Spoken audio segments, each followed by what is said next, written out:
pa yung gumagawa ng tama, siya pa yung sisiraan, Maring. Gustong-gusto ko talaga ibalik yan si Tatay Diggs sa pagka-presidente, Maring.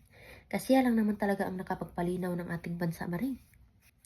Yan si Trililing, Maring, na maningkamot talaga yan siya na pataubin yan si Tatay Diggs. Galit man siya yun ni Tatay Diggs. Pero, wag kang mag-alali, Maring. Kasi taong bayan naman talaga ang suporta ni Tatay Diggs. Kahit silang lahat, sinisiraan nila yan si Tatay Diggs sa Senado o sa Quadcom man yan, Maring. Pero walang-wala talaga sa ni Tatay Diggs. Matalino talaga yan, Maring, si Tatay Diggs. Alam mo, Maring, may logic ako niyan. Kaya, turo sira talaga sila ngayon ni Tatay Diggs kasi magtakbo man yan sa fundran yan si Sarah. Anong fundran, Maring? Presidente mo yung dadaganan niya. Hindi pala fundran o magtakbo pala yan ng presidente. Kaya yun, ayaw nilang ipanalo yan si Sarah.